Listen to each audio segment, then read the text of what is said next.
زه ډاکټر نوید خپلواک یم. نن د شکر له ناروغۍ په راولاړو نورو ناروغیو خبرې کوو یا د شکر په اختلالاتو خبرې کوو. که چیرې په شکر مبتلا اوسیږو یا د شکر ناروغي ولرو، کنټرول یې نه کړو یا یې په وړاندې هغه صحي تدابیر چې توصیه کیږي عملي نه کړو، نو بالاخره د وخت په تیریدو د کامپلیکیشنز یا د اختلالاتو یا د شکر د وجې د نورو تکلیفونو سره مخ کیږو. کامپلیکیشن اف ډایبټیز ملایټس یا د شکر د ناروغۍ اختلالات. مخکې له دې چې د شکر پر کامپلیکیشنز وغږیږو، راځو پر ډایګنوستیک پارامترز یا څه رقم شکر تشخیص کیږي. ډایګنوستیک پارامترز یو څه د شکر پر تشخیص غږیږو، څنګه مو بالاخره خپل شکر باندې ځان وپوهوو چې لرو یې که نه لرو. ډایګنوستیک پارامترز یعنی ډایګنوستیک پارامترز. اوکې، که چیرې سهار وخته د خوب راجګیږو یا په نهاره خپل شکر ګورو، فاسټینګ بلډ شوګر یا اف بی اس. فاسټینګ بلډ شوګر یا اف بی اس. که چیرې سهار وخته د خوب راپاسو او موږ خپل شکر وګورو، نورمال اندازه یې څومره ده؟ له 80 تر 110 میلی ګرام پر ډیسی لیتر. په نهاره د شکر نورمال مقدار یو له 80 واخله تر 110 میلی ګرام پر ډیسی لیتر ده. که چیرې موږ سهار راپاسیږو خپل شکر ګورو اف بی اس او د 110 نه تر 126 میلی ګرام پر ډیسی لیتر وي، نو دې حالت ته پری ډایبټیک وایي. پر ډیسی لیتر پری ډایبټیک یا هغه څوک چې د شکر په خطر کې واقع شوي، لا شکر نه ده، په شکر مبتلا نه ده، که ورزش وکي، پرهیز وکي او هغه خپل لایف سټایل موډیفیکیشن یا د ژوند په اموراتو کې ادلون بدلون راوړي، نو کولی شي چې له دې وضعیته وځي.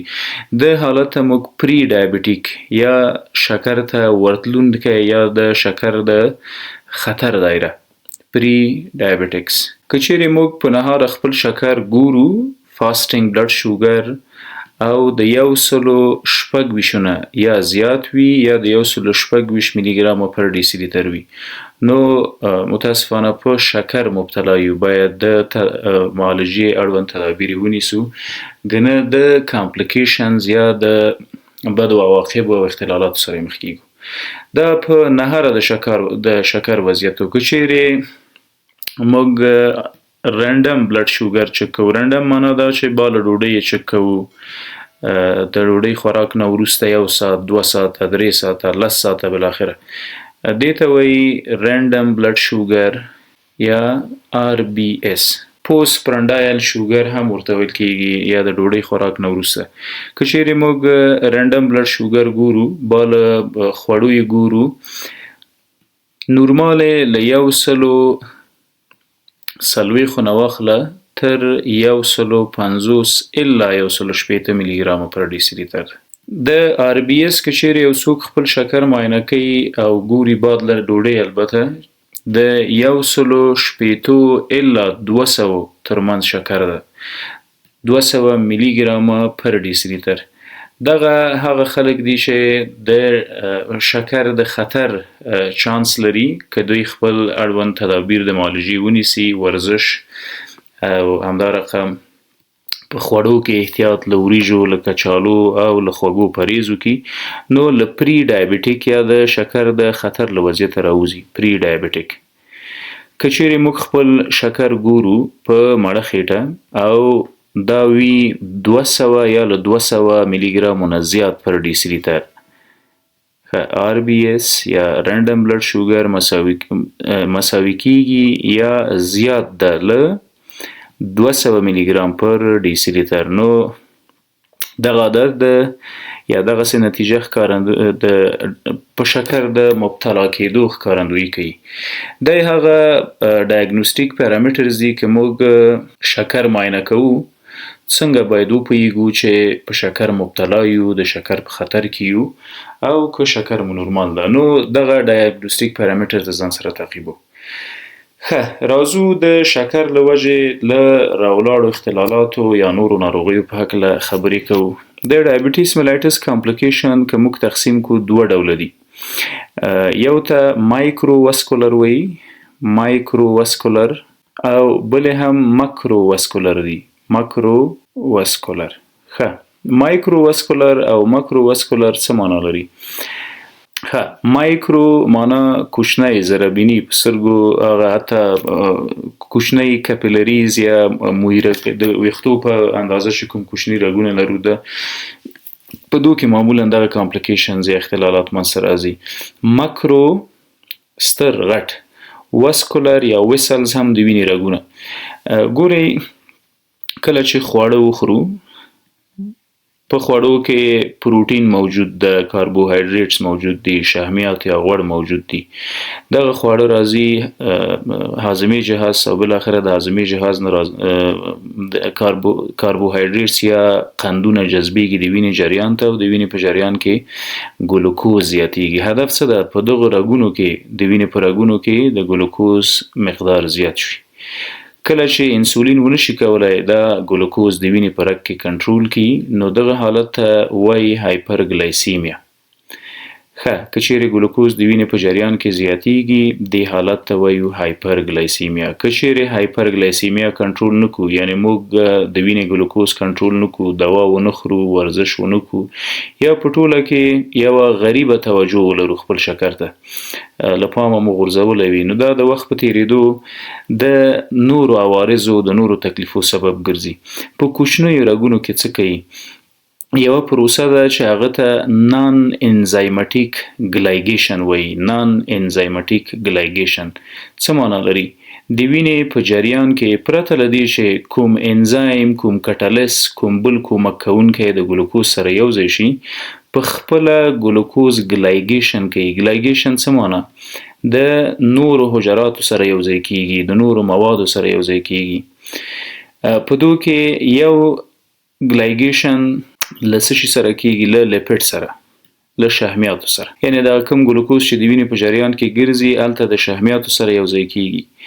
په شحمیاتو کې موږ موزره شحمیات لرو، لکه LDL لو ډنسټي لایپوپروټین، لکه VLDL ویری لو ډنسټي لایپوپروټین، لکه کولسترول یا د وینې غوړ چې ورته وایو، مصداق ډیری د وینې غوړ ته کیږي د کولسترول. حال دا چې VLDL دا ټول غوړ دي، VLDL، LLDL، HLDL یا های ډنسټي لایپوپروټینز، همدا ډول ټرایګلیسرایډ. دا ټول که چیرې د وینې په جریان کې وي، د مریض وزن زیات وي او ورسره یې ګلوکوز هم په وینه کې زیات شي، دغه ګلوکوز د دغو موادو سره یو ځای کیږي. کله چې یو ځای شو، همدا رقم د پروټینونو سره یو ځای کیږي، او دغه پروسې ته وایي ګلایګیشنز. کله چې ګلایګیشن وشو، د وینې په جریان کې دا مواد رسوب کوي. فرضاً دا د وینې رګ ده، ګلوکوز د نورو موادو سره په وینه کې یو ځای کیږي، لکه لیپیډز، شحمیات، خصوصا دا موزره شحمیات. همدا رقم له هیموګلوبین سره یو ځای کیږي. په دې هکله وروسته غږیږو چې هیموګلوبین سره یو ځای شي، نو د شکر دپاره کومه معاینه بهتر دا وضعیت تشخیص کولی شي. کله چې د هیموګلوبین سره ګلایګیشن وشي، د دې دپاره بیا موږ په وینه کې د HB1AC یا اډوانس ګلایګیشن هیموګلوبین ګورو، یا ګلایکوسایلیټډ هیموګلوبین ګورو. که چیرې ګلوکوز فرضاً دا د هیموګلوبین یو مالیکول ده، هیموګلوبین دا د شکر لخوا داسې محاصره کیږي. شکر ګلوکوز د څو مختلفو لارو نه بالاخره ورسره یو ځای کیږي، او دې ته وایي ګلایګیشن، یا بغیر د کوم انزایم له مرستې نه ګلوکوز مالیکول د هیموګلوبین او د شحم او د پروټینو د دو سره یو ځای شو. ځکه خو موږ کله هم چې په وینه کې HB1AC معاینه کوو، نو نورمال له 4.5% نه واخله تر 5.5% پورې ده. یعنی موږ که په خپله وینه کې HB1AC معاینه کوو، نو نورمال څو ده په انسانانو کې 4.5 تر 5.5%. له 5.5 نه واخله تر 6.5 یا 6.5% پورې پری ډایبټیک یا د خطر ساحه ده. که چیرې زموږ نتیجه یا HbA1c مساوي له 6.5 یا له 6.5 نه زیاته شوله نو موږ متاسفانه په شکر مبتلا یو. نن سبا د شکر د معالجې لپاره د تشخیص لپاره دا تر ټولو دقیقه معاینه ده HbA1c. په تیرو 3 میاشتو کې زموږ د شکر مقدار معلوموي.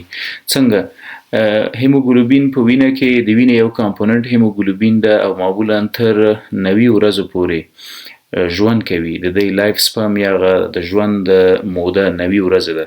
نو که چیرې هیموګلوبین او ګلوکوز سره ګلایګیشن کړی وي او یو بل سره یو ځای شوی وي نو کولی شي چې د تیرو 3 میاشتو معلومات هم راکړي. موږ به وینه ګورو، معاینه کوي که مقدار د 6.5 یا د 6.5% نه زیات شو نو دا هغه ثابت عدد دی چې بالاخره کولی شي موږ ته د شکر موجودیت تثبیت کړي.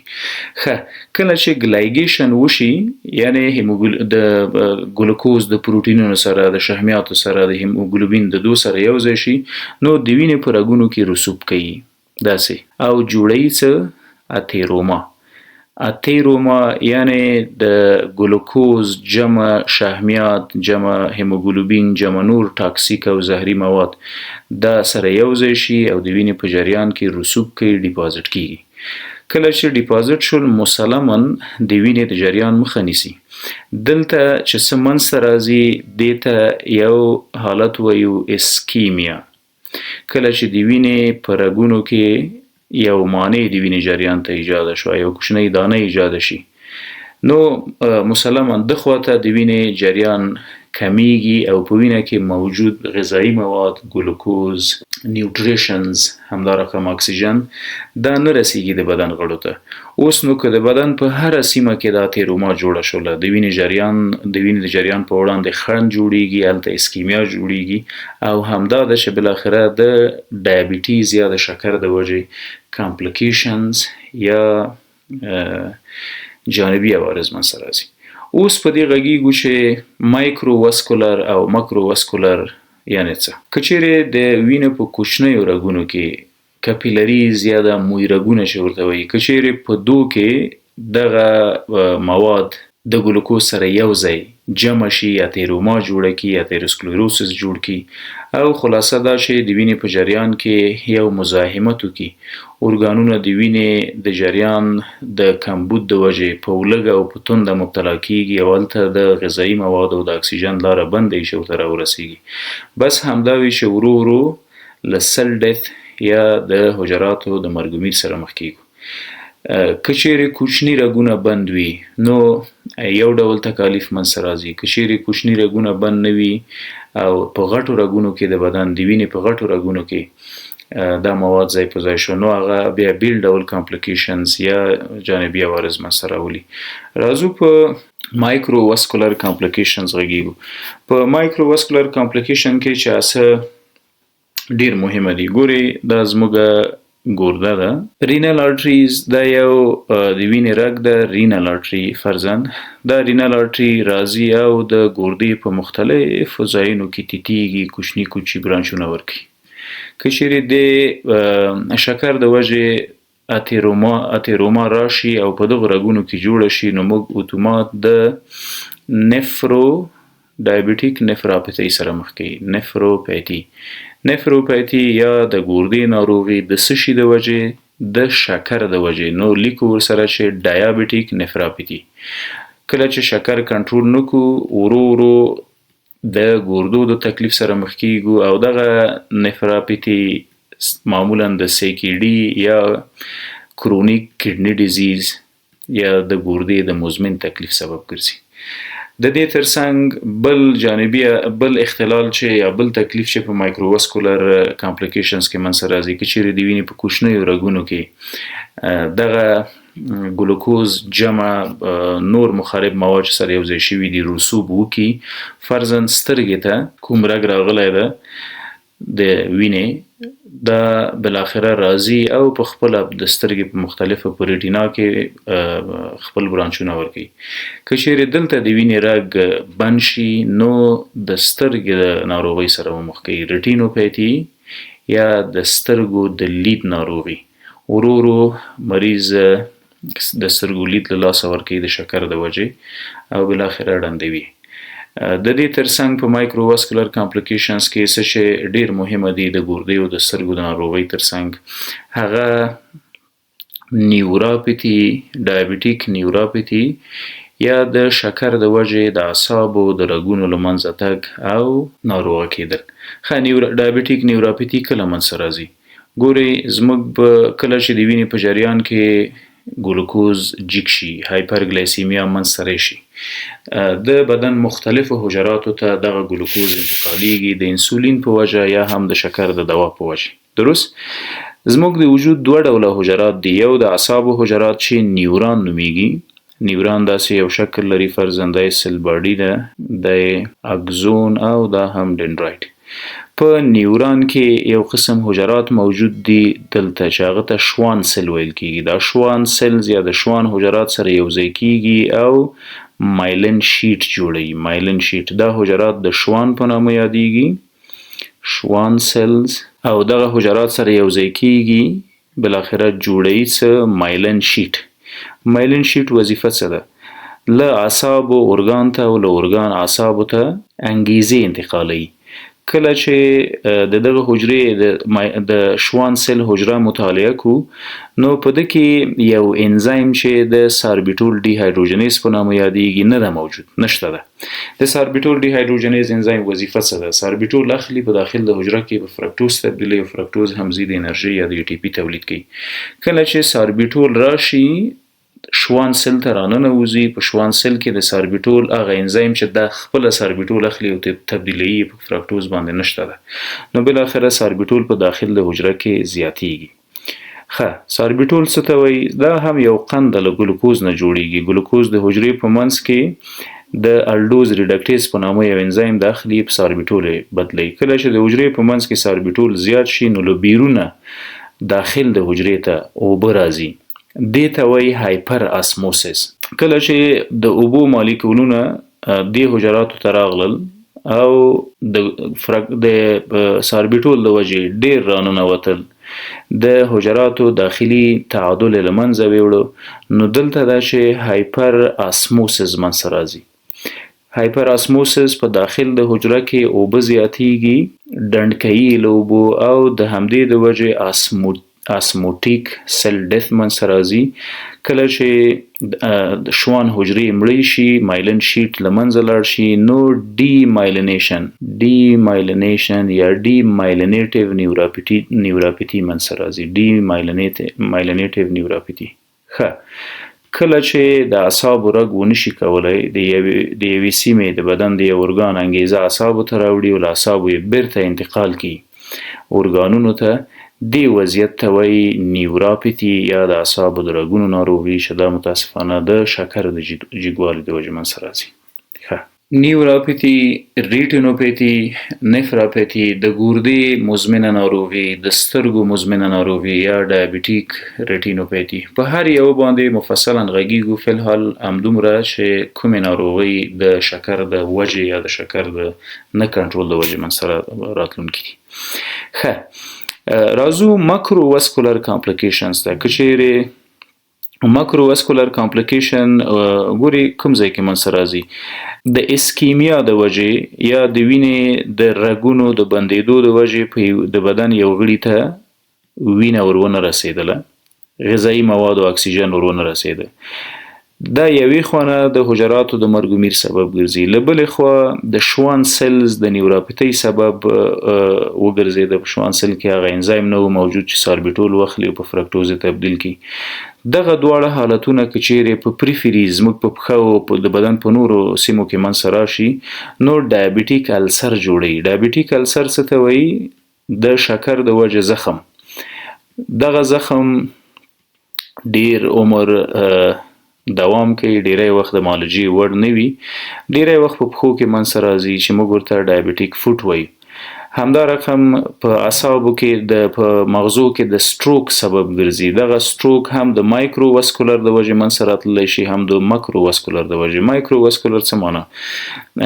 د اعصابو په هغه کوچني رګونه چې اعصابو ته وینه وړي، که چیرې په هغو کې اسکیمیا منځته راغله نو دا د سټروک سبب ګرځي په اعصابو کې. که چیرې د وینې هغه رګونه چې اعصابو ته وینه وړي په یو ځای کې ترومبس حرکت وکړي، د اثیروسکلروسس د وجې ترومبس فری شي، ولاړ شي، ونښلي، دا هم د سټروک سبب ګرځي. نو مایکروواسکولر او ماکروواسکولر کاپلیکیشن په دواړو کې اعصاب او د وینې رګونه ټارګټ کیږي، په اعصابو کې او د بدن په مختلفو نورو سیمو کې. که چیرې زړه ته را روان رګونه چې کورونري آرټریز نومیږي، په دغه د شکر د وجې د ګلایګیشن د وجې پکې مواد جمع شي او د وینې جریان بند کی، نو الته هم اسکیمیک هارت ډیزیزز منځته راولي، کورونري آرټري ډیزیزز منځته راولي. د دې ټولو خبرو معنا څه ده؟ که چیرې موږ خپل شکر کنټرول نکو، پرهیز ونکو، ورزش ونکو، نو دا یوازې شکر نه ده، یوازې د بدن د یوې سیمې تکلیف نه ده، د بدن هر غړی، د بدن هر ارګان او د بدن هر حجره متاثره کوي. د ګردو مزمن تکلیف یا دایمي تکلیف منځته راولي چې بالاخره انجام متاسفانه د ګردو فلج کېدل وي، ګردې له منځه ځي، د سترګو ړندېدل د شکر د وجې، د دید کمیدل د شکر د وجې منځته راځي. همدارقم د اعصابو د رګونو فعالیتونه کمیږي، زخمونه منځته راځي. دا ټول هغه کامپلیکیشنز یا اختلالات دي چې د شکر د وجې منځته راځي. همدارقم یو مهمه موضوع چې د شکر د وجې باید مطالعه کړو، هغه ته موږ DKA یا ډایبیټیک کیټو اسیډوسس وایي. دا به د خیره پر روانو لیکچرونو کې واضح کړو چې څنګه د شکر د وجې کیټون باډیز جوړیږي، اسیټون جوړیږي، اسیډیمیا جوړیږي او څنګه بالاخره ریسپیریټري سنټرل سپریس او د مرګ سبب ګرځي. مننه.